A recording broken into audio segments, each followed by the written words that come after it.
afternoon. So we're done with stuff. Thanks for showing up. We're sort of done with content. So what I've been doing, or what I at least did yesterday, is just kind of wrapping up with you guys, answering any questions that you have about the final. I'll tell you a little bit about that here in just a second. But also, I just want to get an opportunity to answer any last questions you have. So I'm going to give you a list of things that I'm going to ask you, and then in that list, I want you to also give me 2 questions that you have. It can be sort of procedural stuff. It can be about psychology. It can be otherwise, if you like. So we had some interesting conversations in the class yesterday just out of those questions. So this will be the last thing we do. So pull out a piece of paper.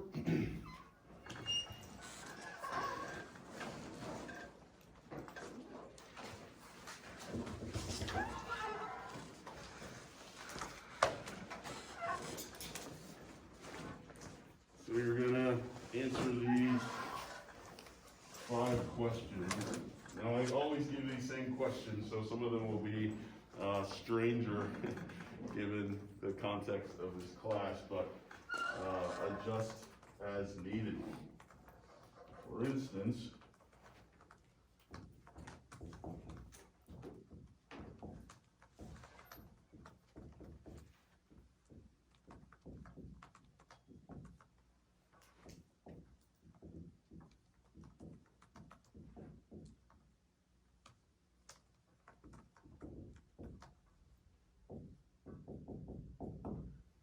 so what was the most memorable thing that happened in here?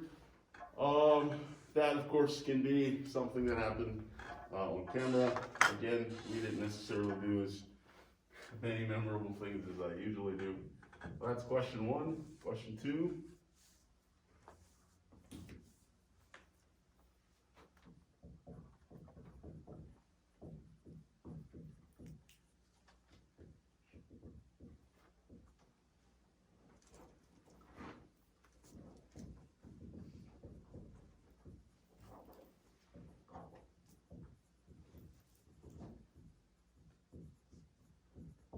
List the top 3 things. List the top 3 things you will take away from this course.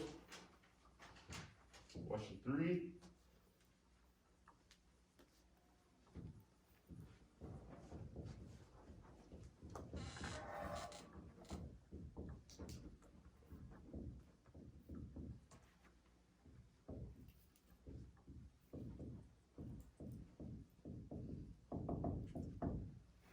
What advice would you give other students taking this class in the future? Question 4.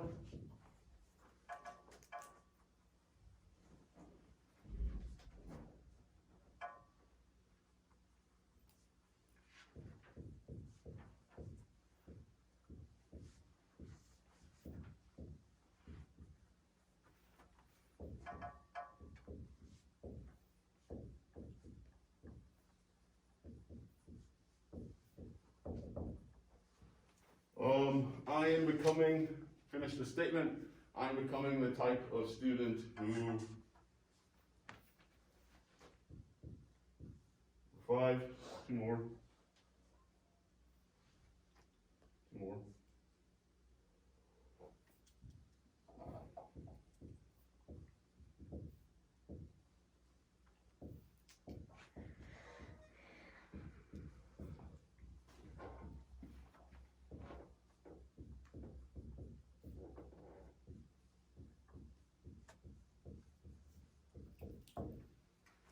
What else did you learn about yourself?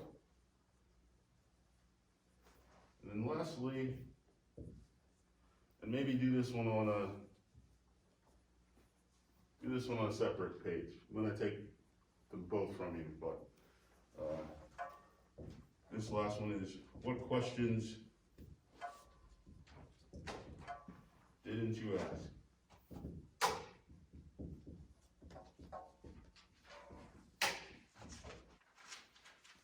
And here, give me 2.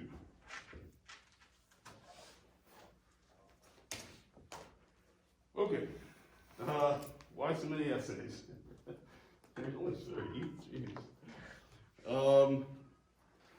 Well, the real reason is because it's a big class. I mean, even though it's sparse day to day, it's still a big class. And I want you to have an opportunity to think about the stuff and to talk about it a little bit. Ideally, I like to run classes that are discussion based. That's generally not possible in this big of a class, and it would have been a little more possible this year, but it's been such a disjointed conversation, especially for you guys who only come every other week. So just kept doing the lectures, and that's the way for you guys to have a little bit of engagement, to see that you've been engaged, that you're picking up on it, to just get you to think about those topics in a personal way, more so than just the stuff that you have to answer on the test. So that's a fair question. What's my favorite subject in psychology? Right now it's personality. My dissertation, the talk I gave, I don't know if you guys weren't here. My dissertation was on sexuality. I do a lot of work in gender. Did some work in race, but right now it's settling personality. I feel like I asked most of mine. Okay, thank you. I never asked what your personal theories or beliefs are, and I'm curious which disciplinary method you think is best when it comes to kids. Discipline, okay.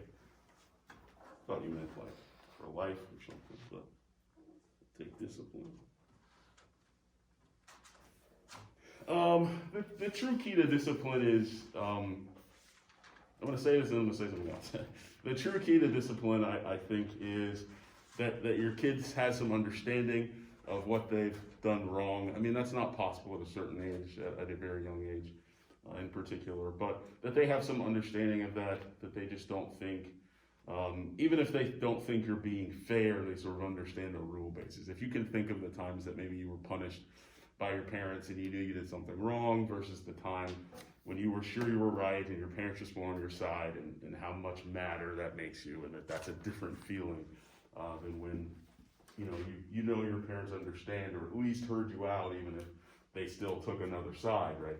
But it wasn't just this type of thing where you felt like they were just punishing you for no reason. So that's an important piece, and I say that because I'm not an opponent of proper, I would say, spanking. I think that that's okay. I think, again, it really is about the kid understanding that I don't not love you, all right? This is just how I'm punishing you. You knew the rules, and this is what's gonna happen, right? And that doesn't feel good as a kid to hear necessarily, but you can understand that, and you can learn the lesson from it. As a parent, it is your job to teach your kid lessons before you send them out into the world as young adults, right? And if you get to college and you don't know how to handle yourself, you don't know how to be respectful, you don't know how to take care of yourself, that's gonna show up. And then there's gonna be real problems other than a sore butt or a hurt feeling. So I think you gotta put those things in perspective. So I don't think you have to spank. I personally think that when a kid is really young, it's sort of the only language they understand. I don't mean like, spanking, but smack on the hand, a swallow on the butt kind of a thing. The kids don't necessarily understand no or understand trouble or rules, but they understand consequences, right? And that, if I do that, there's a consequence. It's classical conditioning 101, right? So the punishment has to work for it to work. I'm also wondering if the research paper is the final and when it is due. So the research paper is not the final. The research paper is due this Friday. So that was talked about before Thanksgiving. So that's posted on Blackboard to be able to see a bit of. It's not a rubric, but it's just a guideline. We talked about that in class too. So if you hadn't watched that lecture, go ahead and watch that lecture. I answer some questions and break it down. What's the other piece? The final will be posted probably this weekend. It will be due the day and time that your exam would end in class. I think, I'm not sure what it is for you. I think it's probably Monday or Wednesday. It's on your syllabus, whatever the time would have been, the scheduled exam time would have been, and then your exam will be due at the end of those 2 hours, okay? So you'll see it this weekend, and then you'll have 3 days or so to get it done probably. Do check, because it may be Monday. Okay, do check. What does it mean to be a part of social constructs? I mean, it means you're alive, and you're, a healthy member of society. I mean, this is, one thing I usually show in here is this video on consciousness, and perception. And the idea comes down to perception is, or reality is really a shared perception, right? If we don't agree that we see the same thing, then we're not living in reality, right? If I say I see a cat over there and you guys don't see a cat, then there's not a cat there. But if we all saw a cat there, somehow, well, that would be reality, even if we were all hallucinating it. And in fact, if you think about how perception really works, you're never really seeing anything. I don't know if anybody's like a sci-fi nerd like me, but it'd be like if you were flying a spaceship or driving a car, if you like, and you couldn't look out the window. You could only look at your insurance. You could only look at some report of what was outside. That's really what's going on with your perception, right? You can't really see this. I mean, the light's bouncing off and your eyes doing some coding and changing it into basically ones and zeros that your brain paints a picture for you, right? But who knows what this really looks like. So social constructs exist so that we can have some sense of unity in terms of what we're thinking about, what we're seeing, right? And when that breaks down, we start to think that people are crazy. Right? When that breaks down, when people hallucinate or they're deluded, they just believe something that isn't true, we tend to evaluate that person as having something wrong, some type of psychosis. So if you don't engage, right, so long story long, if you don't engage in social constructs, that's more of a problem, right? That's more of the problem if you can't, agree that this is red. You can't agree that, that's blue. Is multiple personality a psychological disorder? It is a psychological disorder. Very rare. I've never personally seen it that I know of. But it does seem to be a disorder that can occur. I've seen some examples that suggest that it is a real thing. And I've talked about it a little bit in here, I think, but basically what happens with a multiple personality disorder is that the person it's usually a kid that's so traumatized that they dissociate, what we call dissociate, which means that they sort of come away from reality. We all dissociate, we daydream, that's a dissociation, right? You're kind of in a place, but your head is somewhere else. That's a dissociation. That's healthy. But if you are doing it as a reaction to stress, and if you're doing it in a way that you totally forget what was going on, right? You usually don't daydream when something intense is happening with you. You usually daydream when you're bored, and your professor is drawing on about something, and your head's somewhere else. But when you're doing it in the face of trauma, right, that's a different experience. That's usually a psychological protected. It's kind of a reaction that you're having in order to shield your ego or your consciousness from what's going on, the fact that you can't help yourself in many cases with children. And so what can happen is in that absence of your own self, if you do that enough and intensely enough, a new personality will form in that absence. A new person will show up in that place where you kept going away.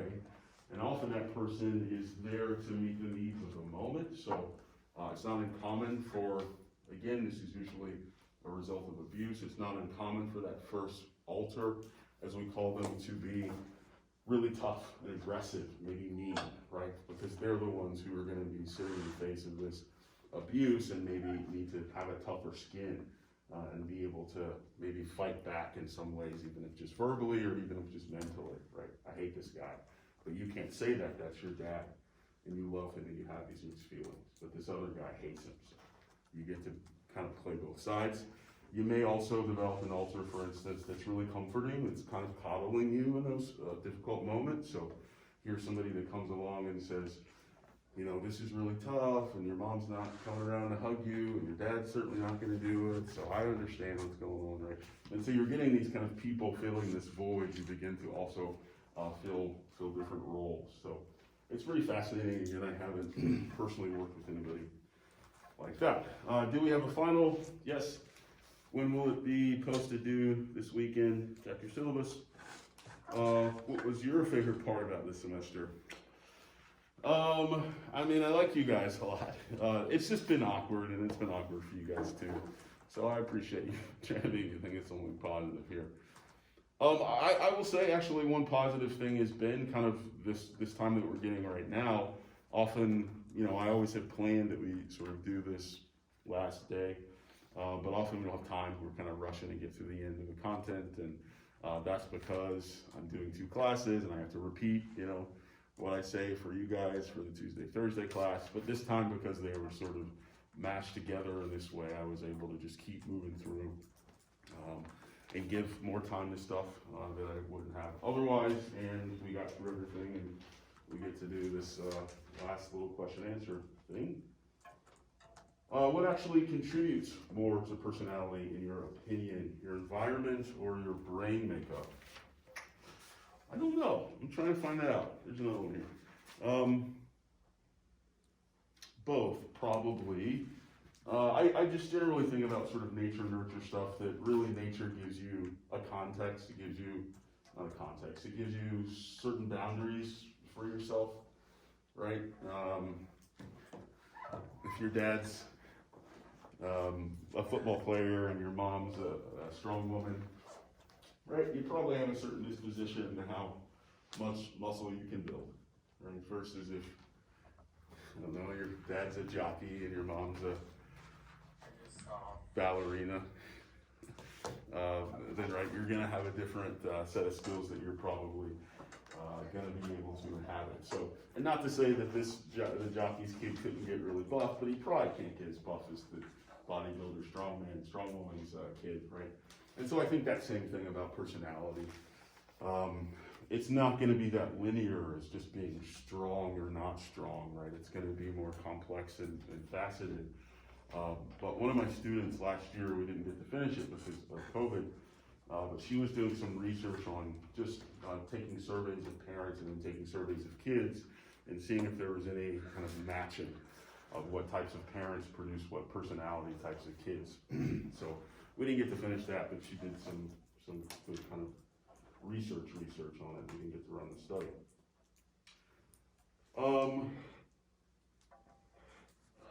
I will say about this last piece though, there is some evidence that we can't tell if it's cause or effect, but we can see correlation, right? No causation.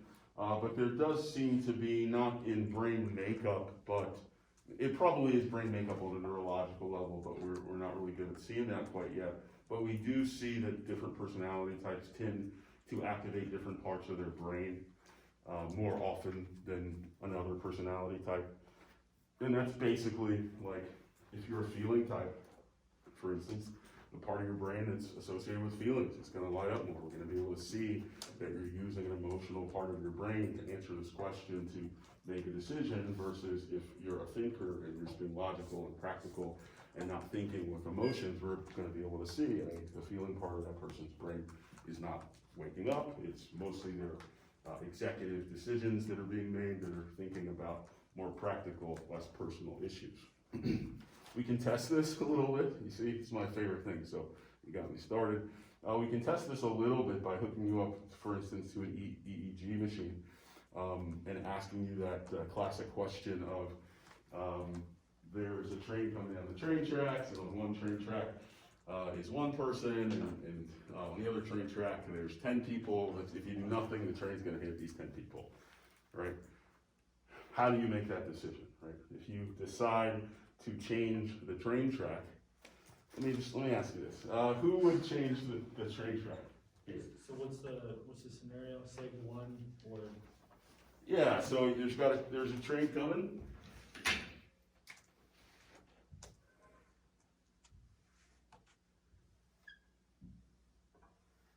So here's the train, and right here are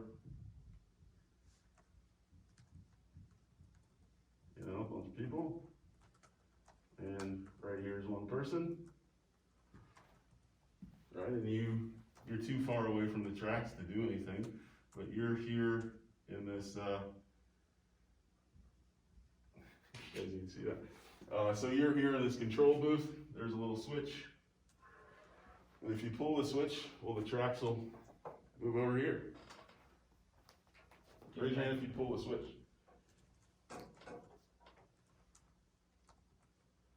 Okay, tell me if you remember your personality type. Oh, I don't. I Okay. think it was ESTJ. Okay, I don't remember.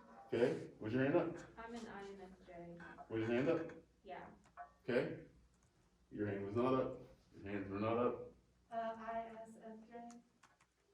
ISFJ. ISFJ, shoot, ISTJ. where's your hand up? Yeah. ISTJ, I have no idea. say what? I have no idea. Your hand was not up, No. okay. So, let me just, raise your hands again, I'm sorry. One, that you would switch, I feel like more people are switching now, 1, 2, 3, 4, 5, 6, remind me yours? ENTJ. Oh Ian, wait, that we TJ. would switch the train tracks? Yeah. Oh, I thought you meant if we remembered our thing. I Oh was no, like, so you would switch? to hit one person rather than a bunch of them? Uh-huh. Yeah. Okay. And you don't remember, okay, hands up again. 1, 2, 3, 4, 5, 6, 7. Okay, just gonna do a little thing here. Why not? I mean, it depends. Is like that one person someone I care about, or are they all strangers? They're all strangers. Then I would probably pull it. You, Yeah. wait. Okay, so you would pull it to hit this strange one person. Yeah. Okay, But if it's like a personal person, I took a would, little convincing. What's your personality type? INFJ. INFJ. INFJ, okay. Who else said no? I said no, yeah. Why not? Are the people dead or alive? They're alive. They're all alive? They're all alive. Both sides? Both sides. Both sides? Well, I mean, it kinda changes the situation. I mean, it just depends on the people, who they are. And what's your type, do you know? No, I remember it's like the CEO of companies, it's kinda like what follows them. ENTJ, okay, good. Yes, ma'am? I think I'd actually switch. So you to wouldn't? not pulling it. You wouldn't pull it. No. Okay, why? Because they're choosing to be on the tracks while the train is barreling towards them, and I Okay. feel like there was probably a lot of like they're just hanging out on a train track. And if I pull the switch, then I am kind of executing one person because I'm the one who like really made them die. But if the train just goes through, it's not really on me, to be honest. You said ESTJ. Yeah, I think so. Interesting. Your hands up. So like, if you don't know anything about anyone on that track, I'm gonna pull the lever 100% of the time. But if you wanna throw in hypotheticals and say, okay, well, the one person is a doctor versus like, he starts throwing what kinds of people there are, good and bad, and blah, blah, blah, then we can do that all day. But if I don't know what any of those people are, I will choose to save as many people as I can, 10 times out of 10. Okay. Let's say that this person is, well, dying. Oh my goodness. Hey, okay. Let's say that this person is, you're gonna have to exclude yourself, I apologize. But let's say this person is Cody. Okay? That's it. Let's say this is, this person. Who would pull the lever? No. Raise your hand. Hi, you only scared? He's not gonna die for real, probably. Raise your hands. 1, 2, 3. First of all.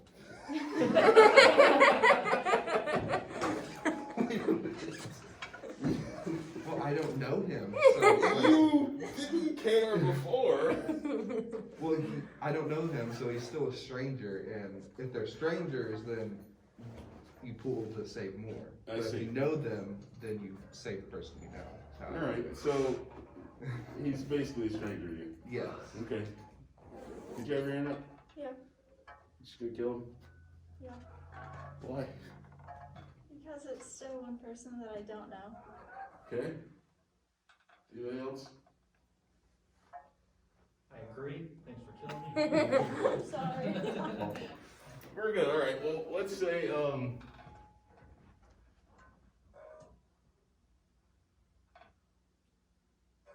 let's say, let's say now it's, who wouldn't, who still wouldn't, like, just, these are strangers, these are total strangers, who still would not pull the lever? Okay. This is for you guys, let's say this is Cody. Pulling it?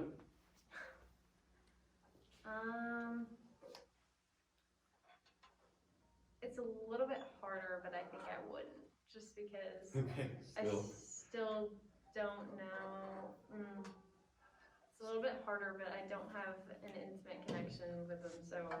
Okay. Who else? Okay. I, Yep. no, stay the same. Still, just nothing. It's interesting to me. Alright, so let's say now.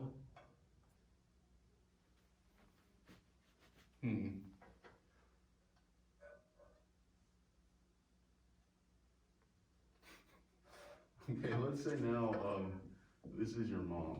Oh god. Okay. I don't know, she looks like she's kind of off the track there. I think she might be safe. She's dying first, okay? What's going on here? What's, who would pull the lever now? Don't raise your hand just because I gave you dirty look there. Yes, ma'am, what's going on?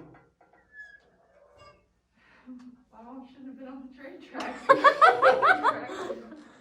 don't know, it's really, I shouldn't have to be the one who has to go to sleep that night thinking about the person I killed when they all chose to do it to themselves. So whoever dies, dies because of their own decision. not What's to your kill. type? ENFP. There it is, alright, thank you, Mom. Oh.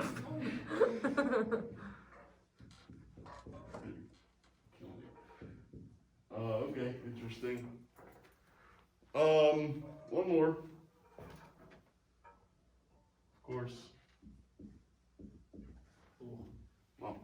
it's the hardest one, Yeah. right? Yeah. 5, 10 people. Raise your hand if you pull the lever. Wait, who is that? That's your mom on the single track. We know what you're gonna do, but raise your hand if you can pull the lever. Pull the lever to hit your mom? Yeah. Yeah. Yes. Say all those people. Just don't touch the lever. Okay. Who would pull the lever?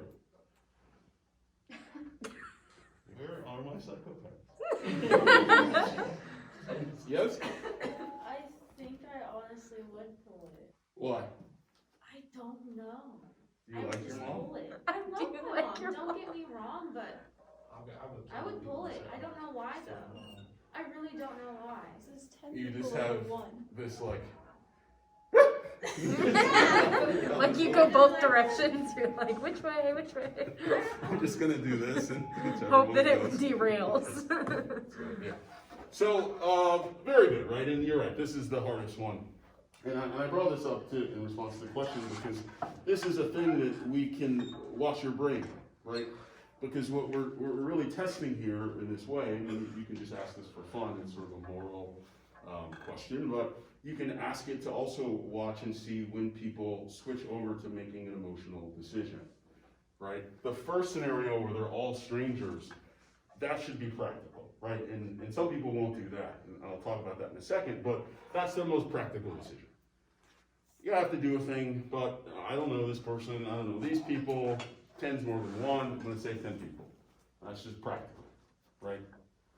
But you start making it personal by making it I don't know, an acquaintance, somebody you've seen before, right? If we had time, we would ratchet it up in a real experiment. Okay, this is, you guys don't have roommates in college from the past yet, but imagine you're 10 years older and it's your roommate from college who you don't really talk to anymore. But you definitely know them, right? And then it's your friend, and then it's your best friend, and then it's your sister or brother, and then of course it's your mom, right? And you move them around here to see, right? This is always, if you save this person, this is always the more emotional decision. If you save these folks, it's usually the more practical decision. What I've also found, by the way, and so again, you can just look in your brain and watch, right? When are you making the practical decision? And then on the last one at least, right, does it switch over and go, this is not practical, but I love my mom more than 10 people, usually. And so I'm gonna switch the track, or I'm not gonna switch the track and just let those folks die.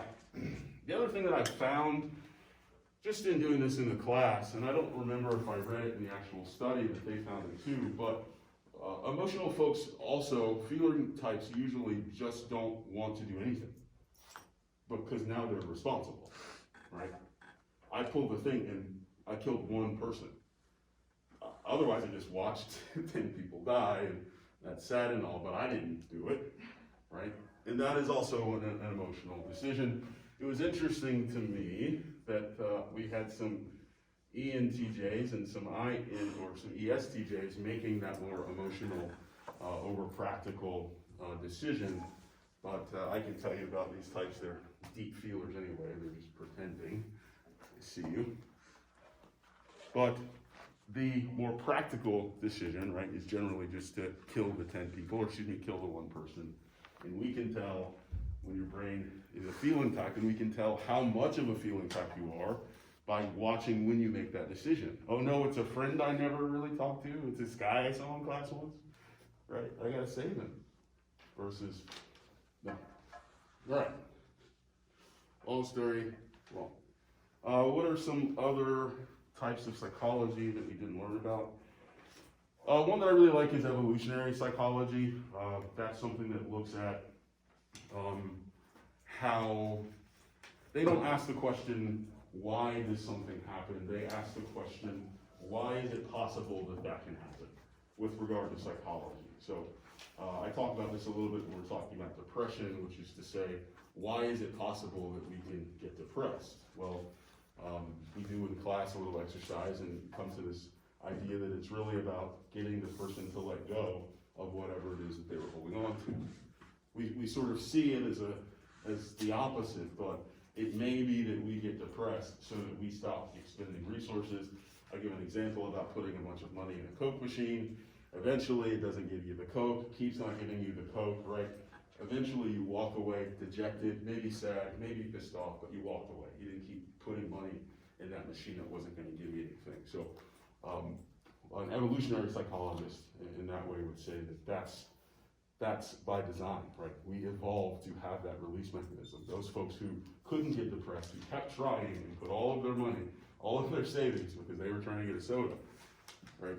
That's not as advantageous as the person who got a little bit sad and said, okay, screw it, I guess I'll just drink water. All right, what other aspirations did you have in life? I thought about being a doctor, medical doctor for a little while.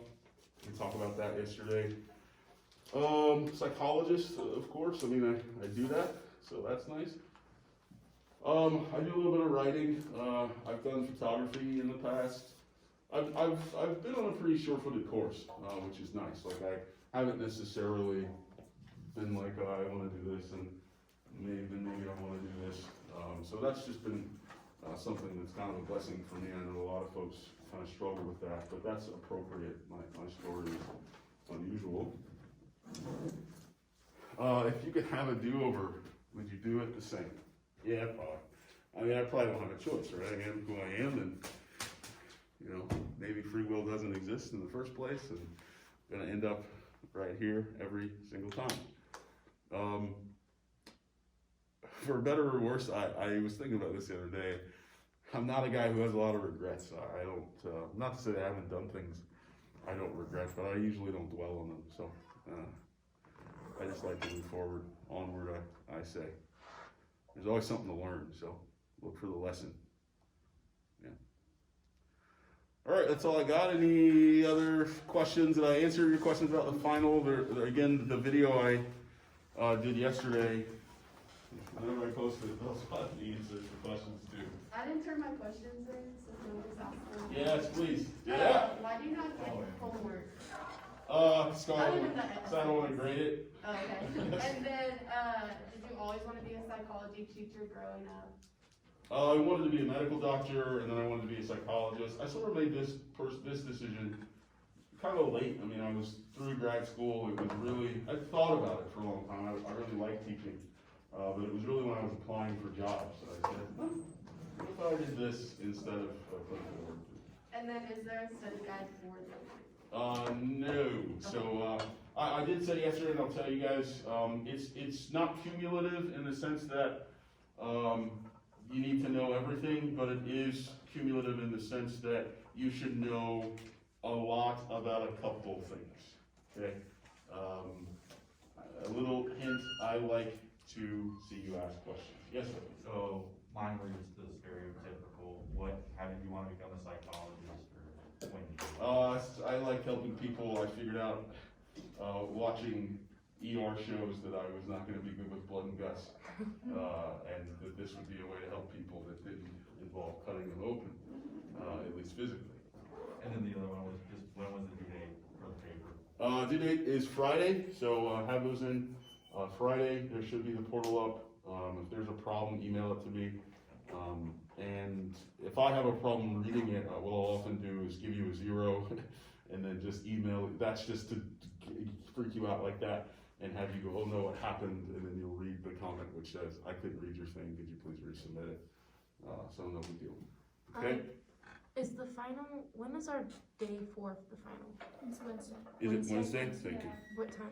3:30 to 5:30. Okay, so it'll be due Wednesday at 5:30, but it'll be online, okay? It'll be online. If that's not clear, it's online, it'll be just like your other test. Would it possibly be open like that whole day, or is it just gonna be open? I'll for probably put it up this weekend. Okay. Yeah, Okay. I work Tuesday, Wednesday, Thursday, so I needed to know. yeah, I'll give you a while. Okay. You'll have a couple days. Other stuff? All right, it's been real. Thanks for hanging out. If you liked the class, fill out an evaluation. If you didn't, I didn't tell you not to, but, you know, maybe you've got other things to do. All right, I'll see you guys around.